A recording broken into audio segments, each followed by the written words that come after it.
Good morning बच्चों, कैसे हैं।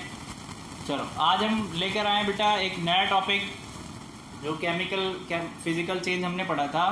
तो देखो हमें किस तरीके से और क्वेश्चन पूछा जा सकता है कि दोनों में डिफरेंस क्या होगा। अभी तक आपने फिजिकल चेंज पढ़ा, केमिकल चेंज पढ़ा, दोनों की कैरेक्टरिस्टिक्स पढ़ी, बहुत अच्छे से हमने एग्जाम्पल्स भी देखे। अब डिफरेंस कैसे करेंगे हम दोनों में, कैसे डिफ्रेंशिएट करेंगे दोनों को। तो हम बेटा प्रॉपर्टी के बेसिस पर डिफरेंस करेंगे और कैसे करेंगे वो देखो जरा। इस साइड हम लिखेंगे फिजिकल चेंज और इधर हम करने वाले हैं केमिकल चेंज के बारे में। ठीक है, केमिकल चेंज। चलो भाई देखो जरा, फिजिकल चेंज की अगर मैं बात करूं बेटा, तो फिजिकल चेंज में हमेशा जो सब्सटेंस है वही रहेगा, यानी कुछ भी नया सब्सटेंस फॉर्म नहीं होगा। सबसे इंपॉर्टेंट चीज ये आपको पता है, हम पढ़ चुके हैं बहुत अच्छे से, है ना। तो पहला डिफरेंस यही होगा बेटा कि no new substance is form, no new substance is form. ठीक है, चेंज वेंज आपको पता है, फिजिकल चेंज की बात कर रहे हैं। अब वहीं अगर हम बात कर रहे हैं केमिकल चेंज की, तो ऑलवेज नया सब्सटेंस फॉर्म होता है। प्रीवियस क्लास में आपको अच्छे तरीके से बताया, एक्टिविटी करके बताया है कि किस तरीके से केमिकल चेंज होता है। ठीक है, तो always new substance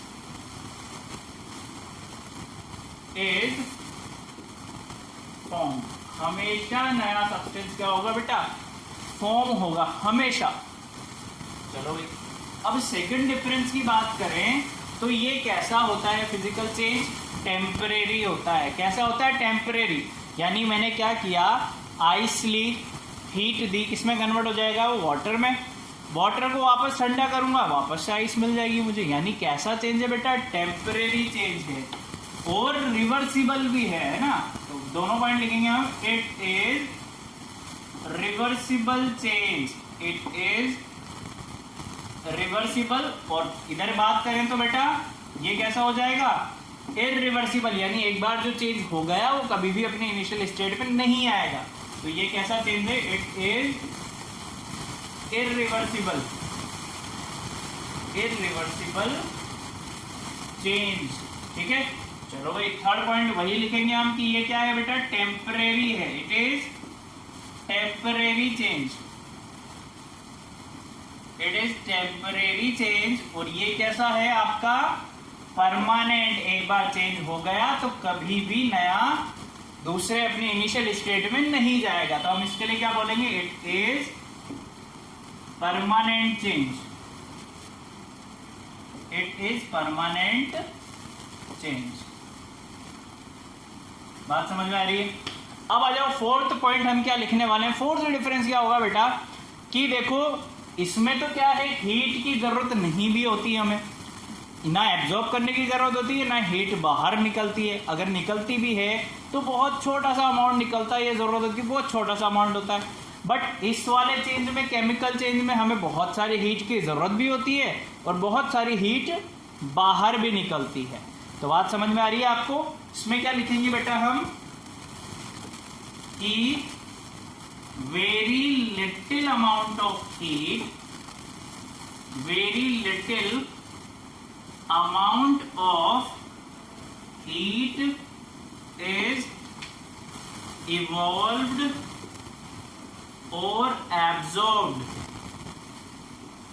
in this change, in this change। बात समझ में आ रही है, बहुत छोटा सा अमाउंट। और इधर बेटा lot of energy, lots of energy is absorbed or evolved in this change। ठीक है बेटा, बात समझ में आ गई। दोनों का डिफरेंस किस तरीके से हमने किया है यह आपको पता लग गया होगा। अब आप आसानी से बता सकते हो, कोई आपसे पूछे कि भाई केमिकल चेंज क्या है तो भी बता देंगे, भाई कैरेक्टरिस्टिक्स क्या है तो भी बता दी। अब पूछ लीजिए डिफरेंस बताओ तो किस बेसिस पे बताओगे। ये हमारे पास 4 पॉइंट है, 5 पॉइंट भी लिख सकते हो कि मास इसमें चेंज नहीं होता है, इसमें चेंज इसमें नहीं होता, इस केमिकल चेंज में चेंज होता है ना, ऐसे ये भी लिख सकते हो, पर इतना कोई ज़रूरी नहीं है। 4 पॉइंट सफिशिएंट है हमारे पास डिफरेंस बताने के लिए, ठीक है। चलो आप नोट डाउन करो, फिर हम कुछ क्वेश्चन करते हैं अच्छे अच्छे।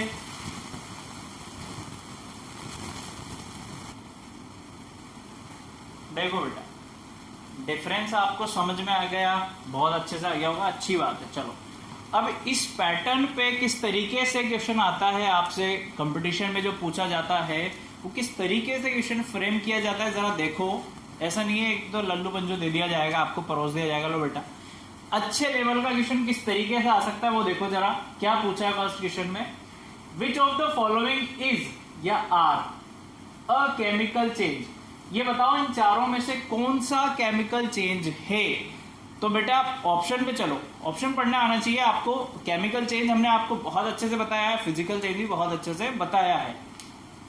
पहला ऑप्शन क्या कह रहा है, बर्निंग ऑफ फ्यूल्स। बेटा बर्निंग मैंने आपको बोला, चाहे फ्यूल्स हो, कार्बन हो, कोल हो, वुड हो, पेट्रोल हो, डीजल हो, एवरीथिंग कुछ भी बर्न हो रहा हो, हमेशा कौन सा चेंज होगा, केमिकल चेंज। क्योंकि जब चीज बर्न हो जाएगी तो वो दूसरे स्टेट में चली जाएगी, नया सब्सटेंस बना लेगी। तो ऐसा तो है नहीं बर्न करने के बाद मेरे को वापस से वो इनिशियल सब्सटेंस मिल जाए, पॉसिबल ही नहीं है। तो हमेशा कौन सा चेंज, केमिकल चेंज। चलो बात समझ में आ गई है। बर्निंग ऑफ क्रैकर्स, अब पटाखे जला रहे हो आप, दिवाली आ गई, ये भी सब पटाखे जलाएंगे। तो पटाखे जलने के बाद ऐसा नहीं कि ओरिजिनल वापस से हमें मिल जाए वैसा पटाखे की शेप में और वैसे ही उसके आगे वो लगी हुई हो, ऐसा तो मिलेगा नहीं हमें दोबारा, है ना। तो ये भी केमिकल चेंज। चलो भाई देखो आगे, और strong heating of mercuric oxide, मतलब बर्निंग हो, हीटिंग हो, किसी को भी हमेशा कौन सा चेंज है बेटा, केमिकल चेंज। क्योंकि हमें क्या मिलेगा, नया सब्सटेंस मिल रहा है हर टाइम पे।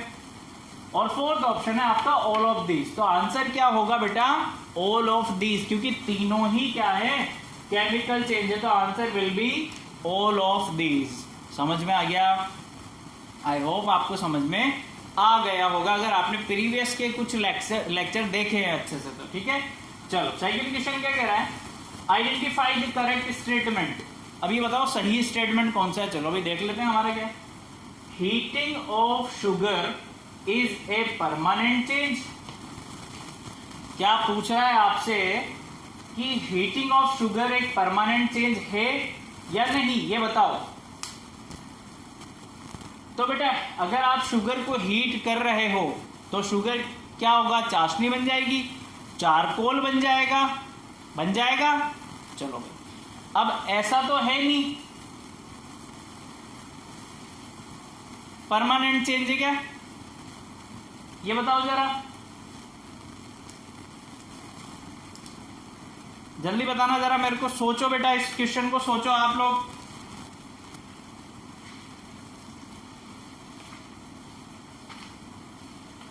सोच के बताओ जरा, थोड़ा दिमाग लगाओ, सोचो। सोच लिया, चलो। Heating of sugar is a permanent change. हाँ भाई परमानेंट चेंज होता है। एक बार हीट कर दोगे, शुगर चारकोल में बन गई, चाशनी बन गई, काला काला सा हो जाता है, जल जाते हैं। तो ऐसा ही नहीं मुझे व्हाइट शुगर वापस से मिल जाए, पॉसिबल ही नहीं है। तो पहला वाला करेक्ट है, पहला वाला करेक्ट है मेरे हिसाब से, है ना। चलो दूसरा देख लेते हैं। Crystallisation of sugar is a chemical change, कि आप शुगर का क्रिस्टल बना रहे हो तो ऐसा पॉसिबल नहीं है क्रिस्टल बनने के बाद वापस से मुझे शुगर लिक्विड फॉर्म में नहीं मिलेगी या शुगर के फॉर्म में नहीं मिलेगा। क्रिस्टल बनते ही मुझे प्योर मिल जाएगा, प्योर फॉर्म ही होती है क्रिस्टल की। तो ये वाला तो आंसर हो नहीं सकता।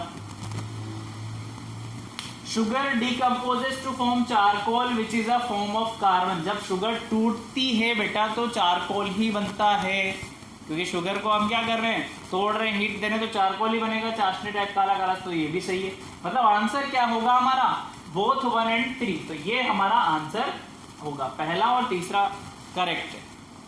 चलो इधर आ जाओ। इन्होंने एक रिएक्शन दे रखी है हमें कि मैग्नीशियम के रिबन को आप क्या कर रहे हो, ऑक्सीजन की प्रेजेंस में जला रहे हो। ये भी बर्निंग का ही प्रोसेस है ना, इतनी बात मुझे समझ में आ रही है देख के।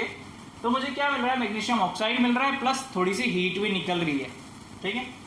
द अबव रिएक्शन इलिस्ट्रेट, क्या बता रही है अबव रिएक्शन आपको, ये रिवर्सिबल है क्या। एक बार कुछ चीज बर्न हो गई बेटा तो पहली बात तो मुझे समझ में आ गया केमिकल चेंज से कुछ बर्न हो रहा है, तो केमिकल चेंज है मतलब कभी भी रिवर्सिबल तो नहीं होगा। फिजिकल चेंज नहीं है भाई, हमेशा नहीं मिल रहा है मेरे को तो नया सब्सटेंस मिल रहा है। केमिकल चेंज है क्या? हाँ भाई केमिकल चेंज है, ऑल ऑफ द अबव भी नहीं हो सकता, तो answer will be chemical change, क्योंकि केमिकल चेंज में ही सब्सटेंस बर्न होता है और नया सब्सटेंस मिलता है। बहुत अच्छी बात।